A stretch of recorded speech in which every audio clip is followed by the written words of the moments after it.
누가복음 3장 21절, 22절 두 절의 말씀입니다. 자, 다 찾으셨으면 좋습니다. 그러면 우리 한 목소리로 크게 한번 읽어볼까요? 시작.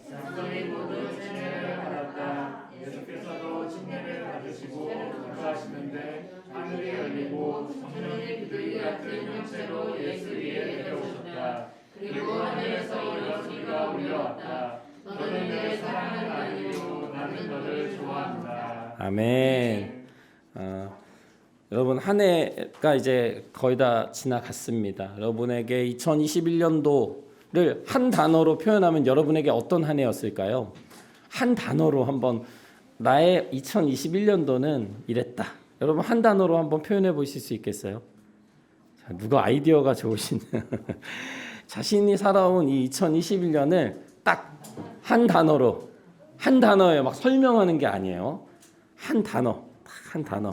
뭐 예를 들면 뭐 기쁨 뭐 이렇게 해도 되고요. 뭐 행복 뭐 이래도 되고요. 뭐든 좋습니다. 뭐 좋은 것만 있는 건 아니겠지만 자 여러분 한번 한 단어씩 떠올려 보시고요. 자 여러분 앞에 오늘 그 뭐죠? 보드가 있을 거예요. 보드와 펜이 있습니다. 오늘은 그거를 사용하시면 돼요. 그래서 말씀으로 하기 좀 그러니까 앞에 보드가 있고 펜이 있죠. 그래서 올 한 해의 삶을 너무 은혜롭게 가실 필요가 없어요. 솔직하게 내가 올 한 해 나의 삶을 돌이켜 보니 내 삶은 딱 이 단어로 표현하는 것이 적절하다. 예. 벌써 쓰신 분들이 있어요. 자, 써서 이렇게 앞쪽을 향해서 보여주시면 오늘은 여러분과 소통하면서 예배를 드리도록 하겠습니다. 뭐 많이 계시진 않지만 온라인으로 예배 함께 하시는 분들도 한번 마음속으로 써 보시면서 자, 좋습니다. 자, 하나만 적어 주세요. 자, 너무 많이 적었어요. 너무 많아. 복잡해 마음이. 자, 좋습니다. 많이 진지해지셨어요. 자, 좋습니다. 해석은 여러분이 하는 게 아니고 제가 할 수도 있어요. 자, 됐습니다. 다 되신 분들 보여주시죠. 좋습니다. 자, 좋아요. 어머, 자, 지금 눈에 많이 이제 들고 계세요. 자, 좋습니다. 감사하다는 분이 계시고요.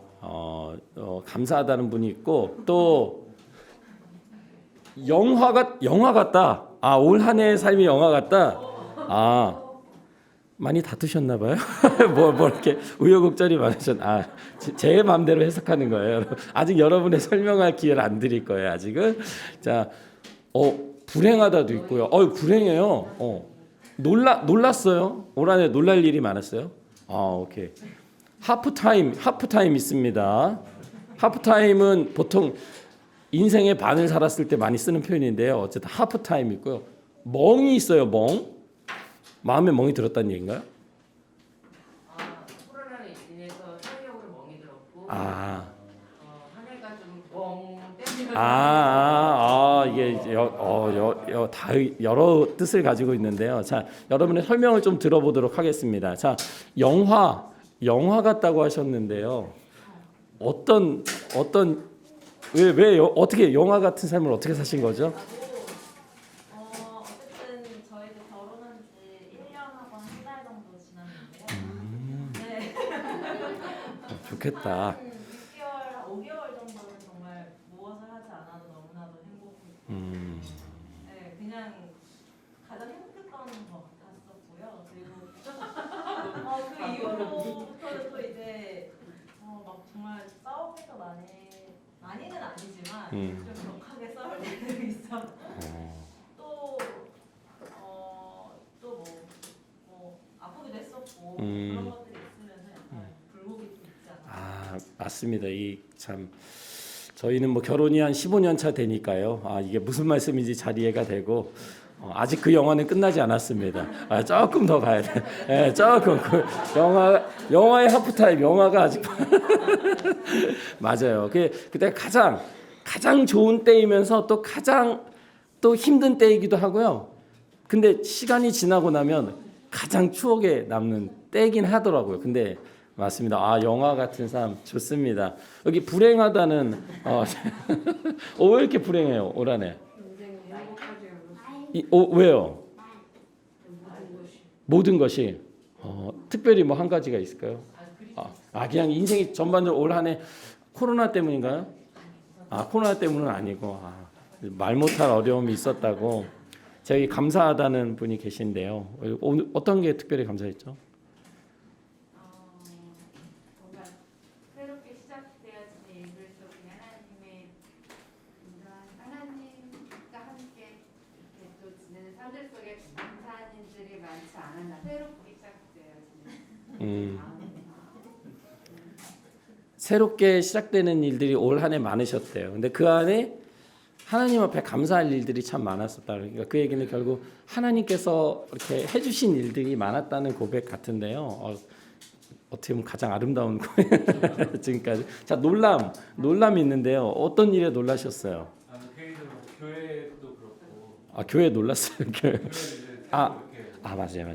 맞아요. 이사도 하고 여러 가지 변화가 있으면서 그 변화에 이제 되게 부정적이었던 것들의 변화가 있어서 그것이 저희 좀 놀라움으로 다가왔고 이제 적응을 새로 해야 되니까 뭐 새로운 집에서 새로운 교회에서 그런 것들이 좋습니다. 올 한해 그래도 새로운 변화들이 많았어요. 특히 그래서 우선 이제 새로운 교회에 오시게 되고 저희 교회에 함께하게 됐고 또 이사를 하기도 했고 또 그 외에도 아마 새로운 어떤 변화들이 있었을 걸로 아는데요. 그걸 놀람이라고 표현했습니다. 그래도 이 놀란다는 거는 우리가 깜짝 놀라는 거 아니면 뭐 당황하는 것도 있지만 긍정적인 놀람을 얘기해 주셨어요. 자, 하프타임 있으신데요. 자, 가감 없이 솔직하게 왜 하프타임을 쓰셨는지. 저도 그러니까 2021년이라기보다는 그냥 좀 근래 비교적 최근에 좀 변화가 많이 있어서 뭐 학교 졸업도 하고 직장 생활도 새로 하고 결혼도 하고 뭐 여러 가지 일들이 있다 보니까 좀 인생의 전환점이라는 생각이 좀 들었고 전반전에 좀 지친 거를 후반전에 이제 또 잘 해야 되니까 그런 의미에서 좀 좋은 의미로 봤어요. 그러니까 올 한해는 어떻게 보면은 하프타임 전반전이네요. 그러면 이제 앞으로 새로운 변화의 후반전을 기대하는 좋습니다.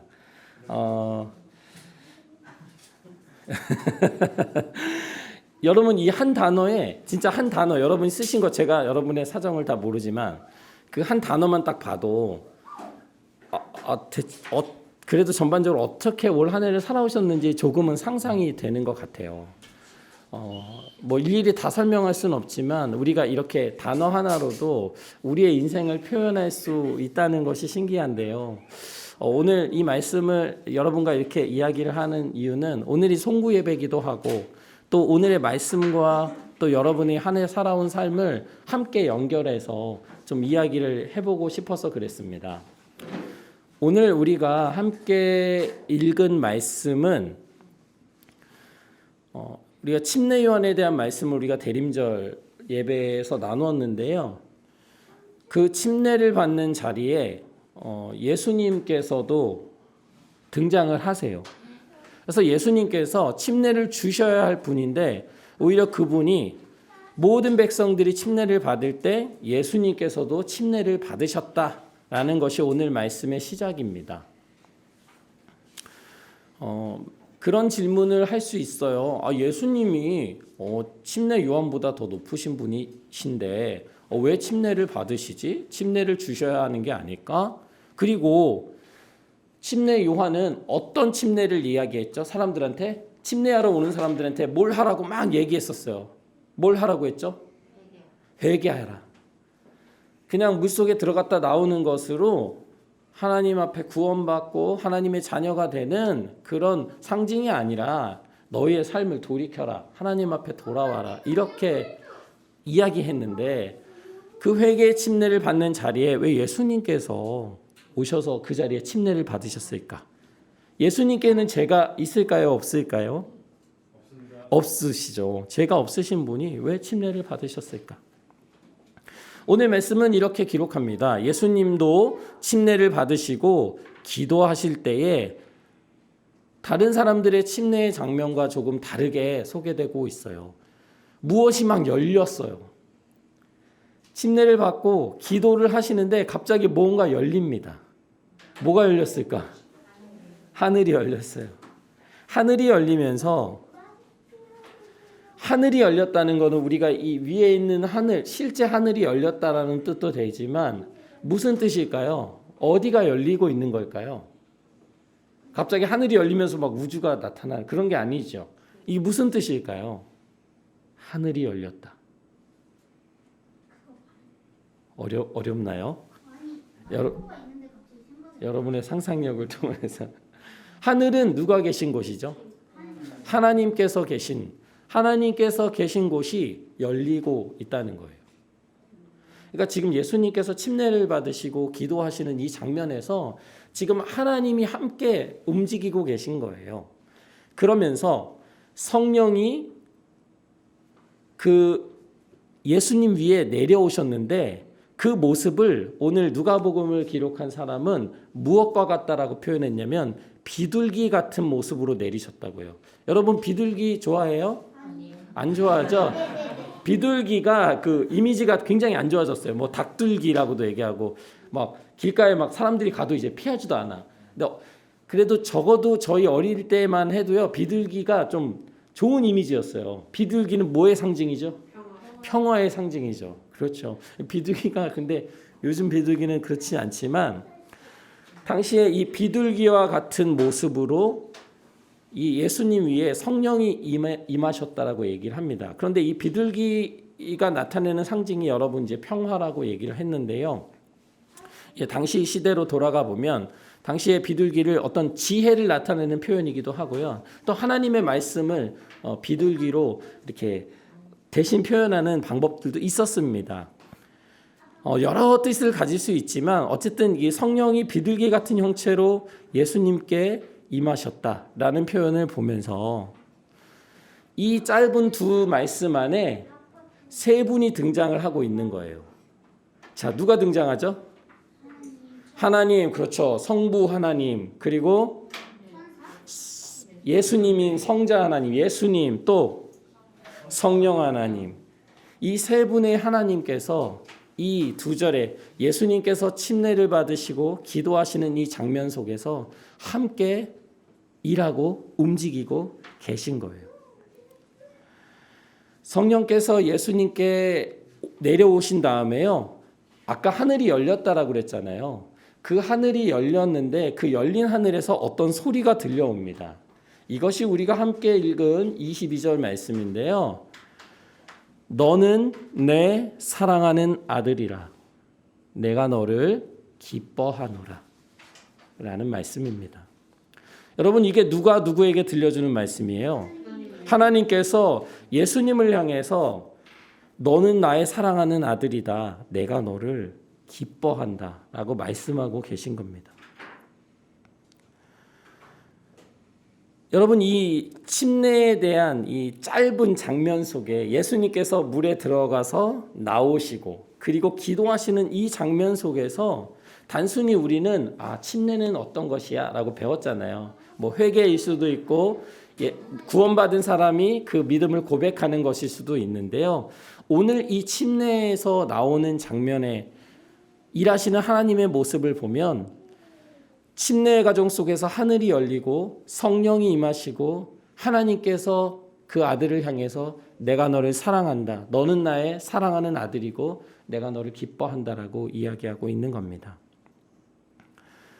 여러분 왜 우리가 송구 예배에 또 이런 말씀을 나누는지 이렇게 어떻게 보면 연관성이 없어 보이지만 저희가 뭐 특히 침례교회잖아요. 저희가 침례교회고 또 침례를 받으신 분도 있고 또 앞으로 받아야 될 분들도 계실 텐데 우리의 삶 한 해를 돌아보면서 여러 가지 사건들이 있었어요. 일들이 있었고 아까 나눔을 보니까 놀랄 만한 일들도 있었고 불행한 일들도 있었고 감사의 제목도 있었고 여러 가지 고민되는 순간들도 여러분이 많으셨던 것 같아요. 그런데 그 모든 시간들을 돌이켜볼 때 우리가 어떤 과정들을 통과했든지 가장 중요한 것은 무엇이냐면 우리 삶에 하나님께서 아버지로서 함께 하셨다는 거예요. 그리고 오늘 침례의 순간에 내려오셨던 그 성령께서 우리의 삶을 인도하시고 계셨다는 거죠. 이것은 단순히 예수님 한 분만의 어떤 예수님만이 특별한 분이시고 예수님만이 구원자이시고 예수님만이 어떤 분이시라는 것을 나타내는 본문이기도 하지만 동시에 우리 삶에 구원받은 이들이 침례받은 이들이 하나님 앞에서 어떤 은혜를 받고 있는지를 동시에 나타난다고 저는 생각을 합니다. 그래서 오늘 말씀이 백성이 다 침례를 받을세 예수도 침례를 받으셨다. 저는 예수의 침례, 예수님의 침례뿐만 아니라 우리가 받은 침례, 우리가 받은 구원 안에도 이런 동일한 은혜의 이야기가 담겨 있다고 생각을 합니다. 여러분, 우리가 분명 올 한 해를 돌이켜볼 때 저도 여러분에게 저의 삶에 대해서 나누진 않았잖아요. 저의 삶은 짧게 나누면 당황이에요. 당황스러웠어요. 올 한 해에 어떤 제 삶에 벌어지는 일들이 잘 이해되지 않고 빨리빨리 받아들이고 어떻게 적응하고 했어야 되는데 왜 이런 상황들이 생겨날까? 왜 이런 상황들이 벌어지지? 하는 그런 당황스러운 순간들이 많았습니다. 우리의 표현들은 다 다를지라도 이 한 해를 돌이켜보면 분명한 것은 무엇이냐면 하나님께서 그 가운데 함께 하셨다는 거예요. 그리고 또 하나 중요한 것은 무엇이냐면 하나님께서 우리를 바라보실 때 오늘 말씀처럼 너는 나의 사랑하는 아들이다. 너는 나의 사랑하는 딸이다. 내가 너를 기뻐한다. 라고 말씀하고 계셨다는 거죠. 그러니까 우리 삶에 우리가 어떤 일을 겪고 또 어떻게 살아가고도 매우 중요하지만 그 안에서 절대로 흔들려서는 안 되는 것이 무엇이냐면 성령께서 우리 삶에 함께하고 계시고 하나님께서 우리를 사랑하시고 나를 하나님께서 기뻐하신다는 사실입니다. 오늘의 말씀은 21절, 22절에 더 침례에 대한 이야기를 나눈 후에 23절부터 마지막 절까지요. 예수님의 족보를 다루고 있어요. 그러면서 족보를 시작하는데 보통 우리가 족보를 시작하면 조상부터 시작하나요? 아니면 저부터 시작하나요?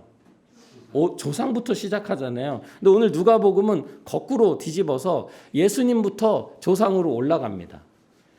그러면서 맨 처음에 예수님이 누구의 아들이었냐 하면서 요셉의 아들이었다.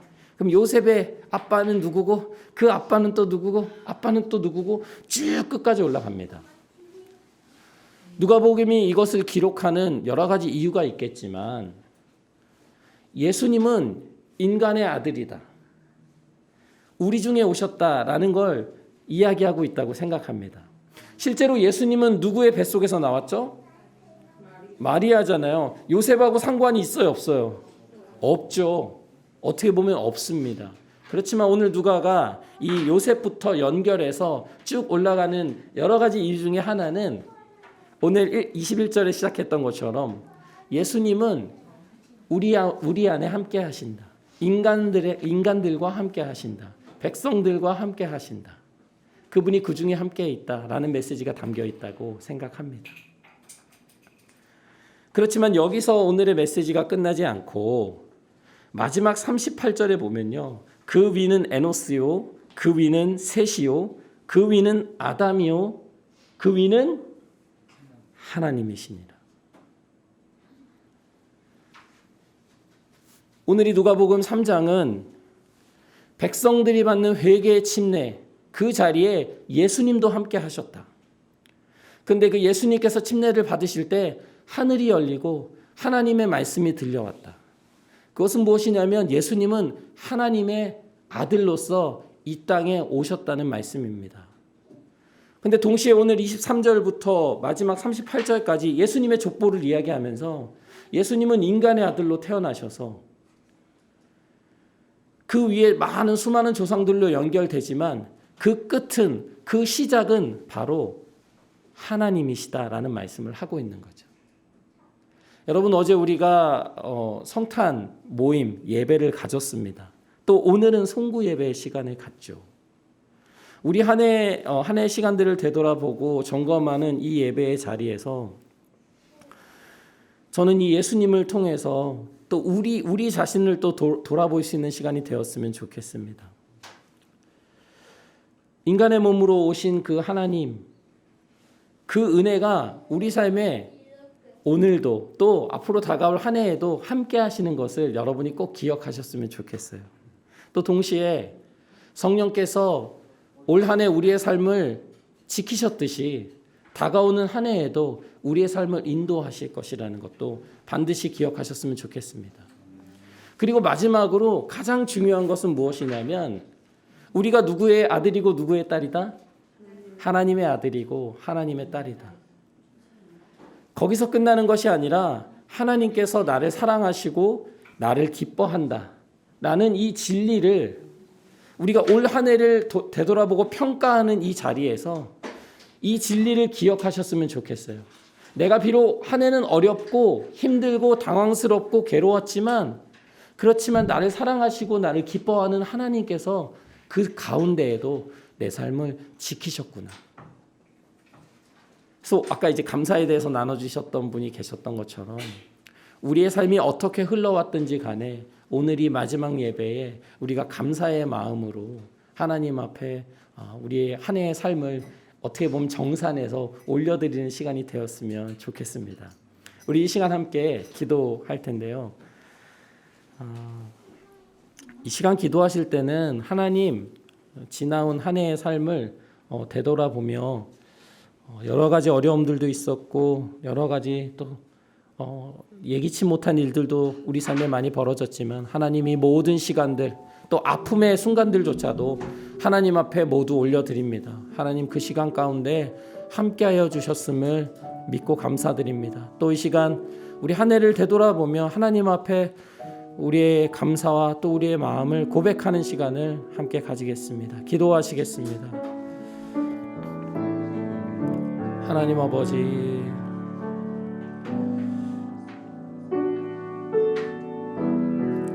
하나님 올 한 해의 시간들을 돌이켜봅니다. 하나님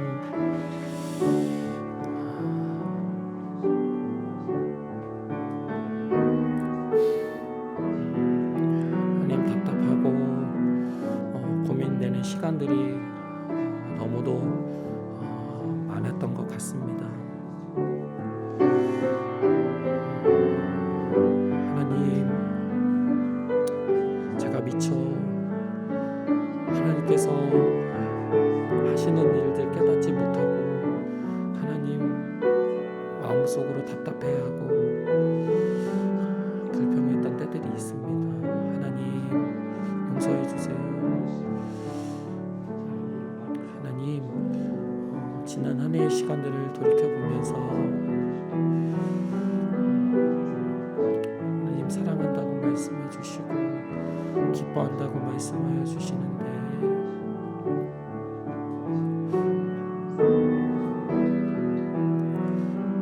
하나님 그 마음, 그 말씀 받아들이지 못하고 살 때가 너무나 많았습니다. 하나님 우리 귀한 이야기 침례교회 가족들 마음 안에 주님께 드렸던 그 말씀, 주님께서 들었던 그 말씀을 동일하게 들려주시기를 간절히 원합니다. 성령님 그 음성으로 우리가 하루를 살아갈 수 있도록 인도하여 주시옵소서. 하나님 사람들은 좋아하지 않을지라도 나를 기뻐하시고 나를 사랑하는 주님이 계신다는 것에 하나님 우리의 삶을 드릴 수 있도록 하나님 인도해 주시옵소서. 하나님 우리의 마음을 성령으로 채워주시옵소서. 주님의 보혈로 정결하게 하여 주시고 하나님의 사랑으로 채워주시옵소서. 하나님 우리의 마음이 그 사랑 안에 녹아지길 원합니다. 그 은혜와 용서하심 안에 살아가길 원합니다. 하나님 연약한 우리를 날마다 붙들어 주시고 우리를 응답하여 주시고 회복시키시는 그 주님을 기억합니다. 하나님 날마다 가장 선한 것을 우리 삶에 이루어 주시고 주님 부족한 우리 주님 은혜를 끊임없이 베푸셨던 그 주님을 기억하면서 하나님 올 한 해를 잘 마무리하기를 원합니다. 주님 더 감사한 은혜를 될 수 있도록 하나님 인도하여 주시옵소서. 주님 우리의 삶 안에 우리의 마음 가운데 주님 베푸신 은혜를 볼 수 있는 능력을 주시옵소서. 하나님 우리의 눈을 띄워 주시옵소서. 주님을 바라볼 수 있는 우리들 될 수 있도록 인도하여 주시옵소서. 하늘이 열리고 성령께서 우리의 삶을 붙들어 주시고 하나님 우리에게 날마다 음성을 들려주시는 그 주님을 기억하는 우리들 될 수 있도록 하나님 인도하여 주시기를 간절히 원합니다. 오 주님, 오 주님.